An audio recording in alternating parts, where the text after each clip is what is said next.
Hello everyone, and welcome back to Let's Play for Frog the Bell Tolls. We're on episode 4, and as you can see, in between parts, and as I mentioned in that little title clip before the video even started, I grinded up to, that is allowed, up to 2010 nuts, so I can have enough to make sure I can do what I need to do. First off, I'm buying a leather shield to increase our defense, and I'm maxing out our supply of hot springs, eggs, and joy fruits. Mostly just because I don't want to buy these often, so I'm just gonna go for the max. The maximum of most items you can hold is 32. There are some cases where I believe that's not true, but I can't remember at the moment.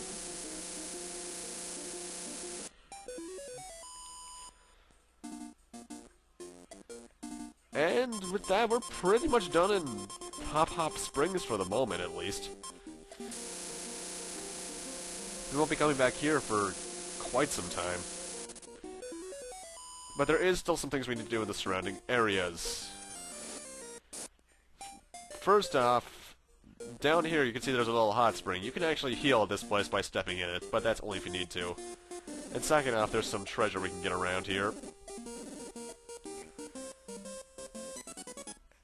And if you couldn't read that title clip, what I did to grind money was I killed the spiky beetles all over this area, so I can get money. You get around 20 to 30 per, so it's only around 100 enemies. It's not that bad. I'm gonna open up that shortcut for later, because we will be coming back to this area much later on. And mowing down this particular tree because it is annoying and it has 100 nuts underneath it, which is always a plus. So now we're back at the entrance of the village. Let's head to the left towards progression, shall we? And snakes. That's not fun. So let's finally use one of those hop spring eggs, shall we? Here, McGurd, we're a snake! And that's it for and with that we actually have the entire transformation system open to us. By stepping in water, we become a frog. By eating a hop spring eggs, we become a snake. By getting KO'd as either, or eating a joy fruit as either, we turn back into a human. Very simple stuff, and still rather interesting. As a snake, we have very little power and absolutely no jump. But we can crawl underneath tight spaces and can do some slight platforming challenges. This is more useful for some kind of puzzle platforming sections as we'll be seeing momentarily, I believe. Yep. When you walk up to a weak enemy like a slug as a snake, you'll have this little dialogue come up with the choice to bite it or whip it. Biting it turns it into a block like this that you can climb and push around as a human later on. Well, push as a human later on, as I just said, meaning later this part, rather. And whipping it kills it and sends it off screen. Now, in this area, I spent far too much blundering around. What you're supposed to do is turn to a human and fight the snake. And make sure you have enough hearts to do so, because you're kind of screwed otherwise. We got a life stone. There's a wonder ball there if you need it. I don't know why you would need it, because, well, you kind of already maxed out your HP from the life stone. So let's knock these guys out. Whoa, that one completely faded out of existence.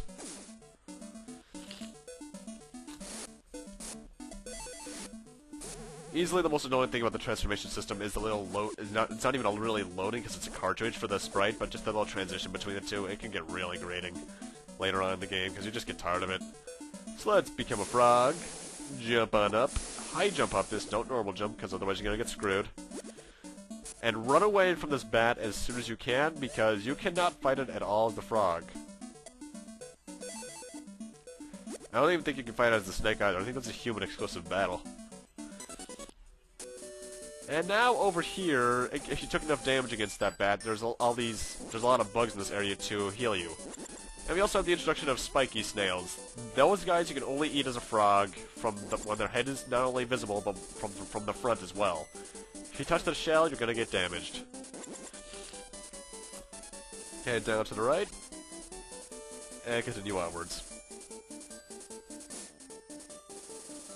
And you are in our stomach now, bugs. Yes. Yeah. Sorry if I sound a bit sniffly at the moment. I have a bit of a congested nose, so if I sniff a lot, that's kind of due for the course at this point of the year. And we've reached Spring Hill. Booyah!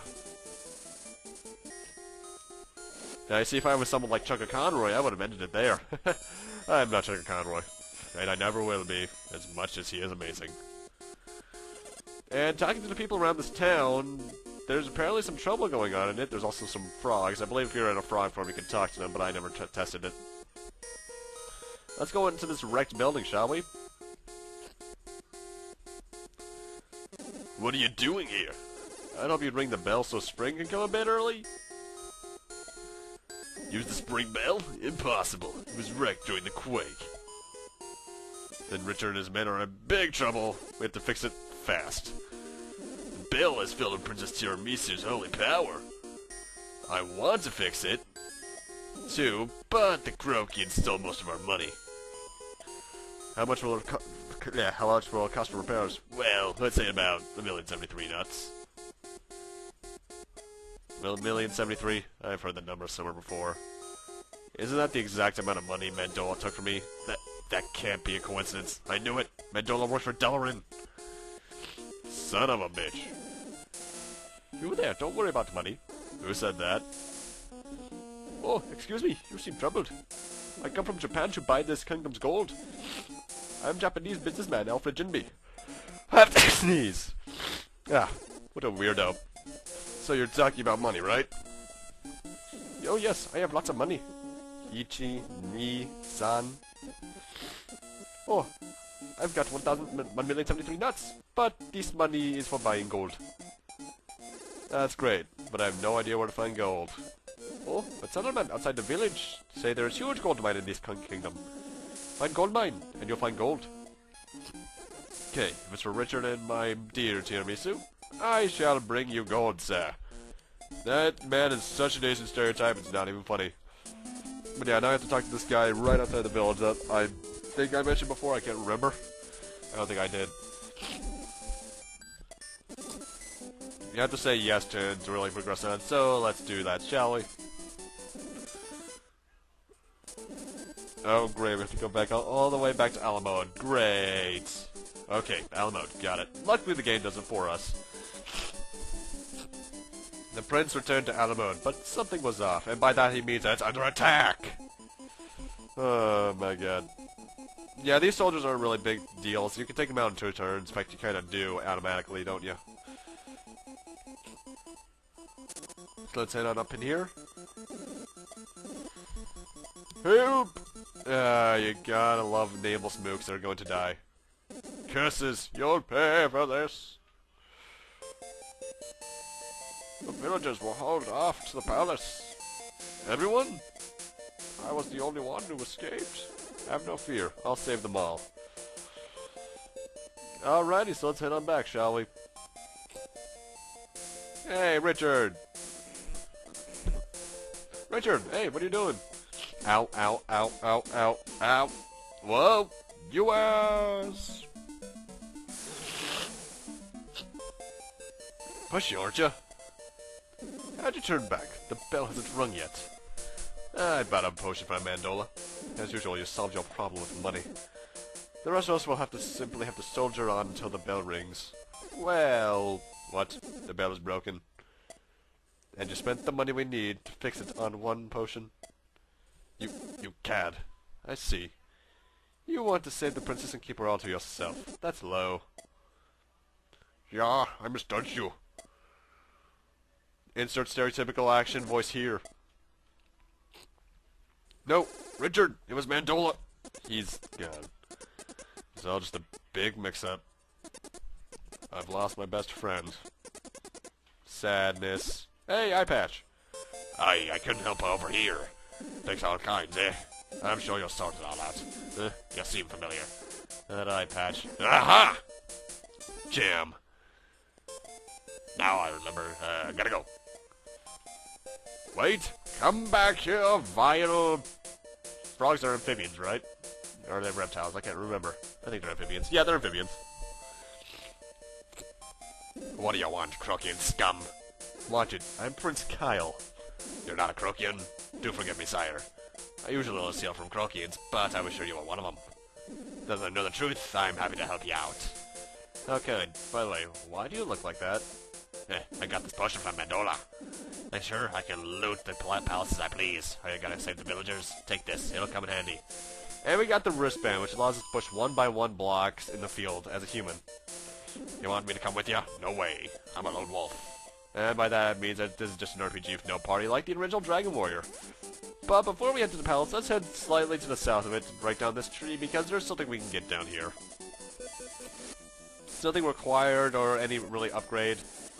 But anyway, now that we have the wristbands, we can push blocks like this. I don't know why I paused so long to take off the saws, but opening this chest gets us 300 nuts. So let's head on to the palace. Citizens of Alamode, I'm here to rescue you. Don't go anywhere. And we're just going to completely neglect them and go to the right first. If I can get up this ladder, there are 2 diamond doors that you can open now in here, each one containing a hot springs egg and a joy fruit. So that's useful because replenishing these can be rather tedious due to the fact that you have to listen to the money scroll down, and yet go to a shop first off, which there are some. Well, there are quite a few shops in the game. Sometimes it's just more convenient to get things from chests because you don't want to backtrack. Anyway, now that we have the wristband, we can push this block here. Booyah! And this opens up an entire new section of the castle to us.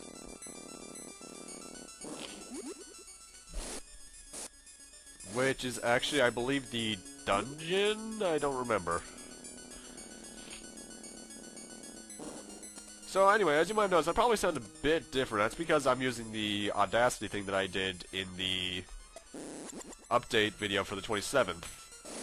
Let me know how it sounds, because I'm going to be using this for the rest of this Let's Play in particular, so let me know how it sounds so I can see if I can use this for most of my things later on in the future. Anyway, turn into a snake, because this is kind of a required place to do so. Now, this is a guy you can either bite or whip. I just prefer to bite it for some reason, because I like turning my enemies into non-sentient objects. It's always fun eliminating an enemy's soul. Yay! And now we have instant death lava. Fun! Anyway, we need to turn to a human really quick, but I got interrupted, so I had to cut. So let's push these blocks on down. Both of them. You can't make it with just one. Because, like Mega Man, if your foot so much as touches the lava, you're dead. I just remembered, I still have to continue Mega Man Legends. Dear Lord, I'm procrastinating on that like nothing else. And now we have platforming over instant death. Always fun. Well, then again, I play Mega Man, so I'm used to it by now. Dear Lord, look at all the spikes. This place would be Mega Man's worst nightmare. Lava, spikes, all these is the lasers from Quick Command stage. And water, so we're turning into a freaking frog. And I'm standing on his head. Alright. That's different.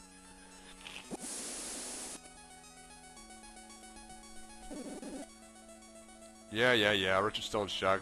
Don't be such a baby, dude. You gotta love how in anime and games in general, people just always have misunderstandings. And the smiley blocks fall beneath us, so let's completely jump over them and get past this section. You know, it'd be an asshole move if all the spikes were instant death like this lava is. Ouch. Game over. Whoops, that's my bad. I'm in a hospital. Did someone carry me here? That's what happens when you run out of health, so I can at least show that off. So let's get back to the area, shall we? So let's make this jump this time, and with this, I'm actually going to need to end this off here. Thank you guys for watching, rate, comment, subscribe, all that kind of stuff. I need to get a new outro, I seriously do. And next time on For Frog the Beltals, we'll continue on the castle and see what else awaits us down those ladders and in the future of the rooms. See you guys then.